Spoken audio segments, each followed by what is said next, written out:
शंभवे गुरुवे नमः। शंभवे गुरुवे नमः। शंभवे गुरुवे नमः। प्रणाम करती हूँ मैं अपने गुरु महेश्वर शिव के चरणों में मेरा प्रणाम स्वीकार हो। प्रणाम करती हूँ माँ भवानी के चरणों में मेरा प्रणाम स्वीकार हो।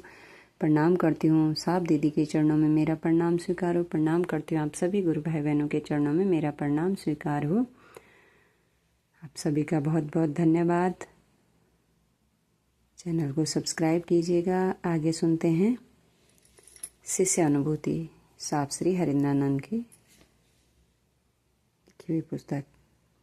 पहला सूत्र हमने पिछली वीडियो में सुन लिया था। आज हम दूसरा तीसरा सूत्र सुनेंगे। द्वितीय सूत्र है दूसरों के साथ शिव गुरु की चर्चा। शिष्य भाव जागरण की अनुपम विधा है। सर्वविदित है कि किसी भी क्षेत्र में स्वयं प्रयास कर परिणाम प्राप्त करना अपेक्षाकृत कठिन होता है। अर्थात दूसरों की मदद उस कार्य को सुगम कर देती है।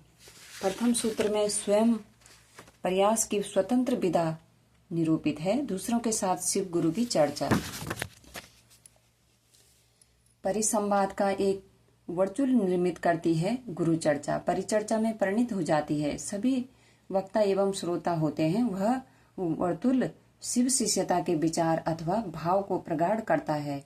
शिव को शिष्यता का बुद्धि जनित विचार बोधि में रूपांतरित होने लगता है। स्वतः शिव गुरु सत्ता विचार से भाव के धरातल पर अवस्थित होने लगती है।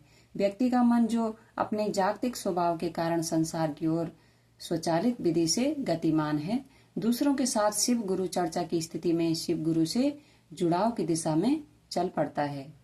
प्रमाणित है कि व्यक्ति के मन में किसी के मित्र होने का बोधात्मक ज्ञान मित्र भाव पैदा करता है।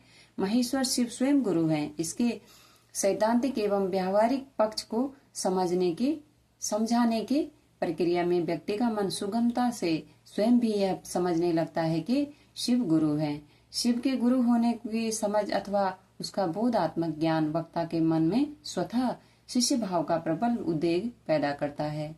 दूसरों के साथ शिव गुरु की चर्चा शिव शिष्यता के विचार की आवृत्ति को सुगम और सहज बनाती है। आज का व्यक्ति दूसरों को समझाने में सुखानुभूति अनुभव करता है।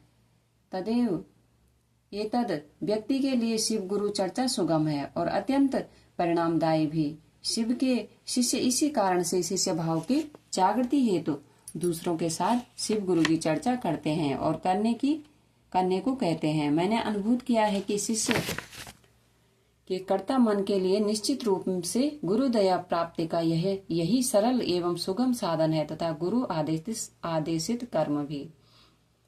तृतीय सूत्र शिष्यता के भावांतरण के लिए अपने गुरु शिव को प्रणाम निवेदित का प्रयास आवश्यक है। विश्व में साधना एवं उपासना की अनेक स्थापित विधियों में शिव पंचाक्षर मंत्र नमः शिवाय का जप चिरकाल से सर्वमान्य है।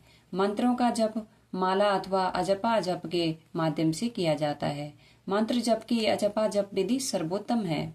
अजपा जप विधि से नमः शिवाय का मनन शिव को पल प्रतिपल प्रणाम निवेदित करने की विधि है। ज्ञातव्य है कि शिष्य पंचाक्षर मंत्र महेश्वर शिव के समग्र स्वरूप को प्रणाम संप्रेषित करता है। नमन का निवेदन पूर्णतः एक भाव स्थिति है। गुरु भाव सत्ता है। भाव जनित प्रणाम ही उन्हें ग्राह्य है।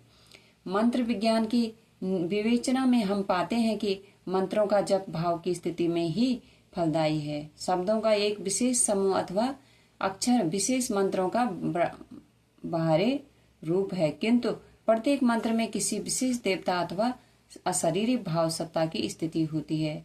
मंत्रों का जप भाव के अंतर्गत ग्रहण होने के उपरांत ही परिणामदायी है। शिव के शिष्य भावांतरण हेतु अजपा जप विधि से अपने गुरु को नमन करने के निमित्त नमः शिवाय का सहारा लेते हैं। अजपा जप में श्वास प्रश्वास श्वास पर श्वास के सामान्य गति पर मंत्रों का श्वास जब गुरु कृपा से अनायास चलने लगता है तभी अजपा जप परिभाषित होता है।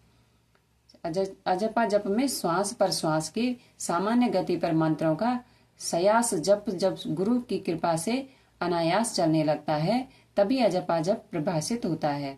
स्मरणीय है कि श्वास पर मंत्रों का स्वचालित गति से आगमन एवं मंत्रों का भाव प्रवेश गुरु दया से ही संभव है।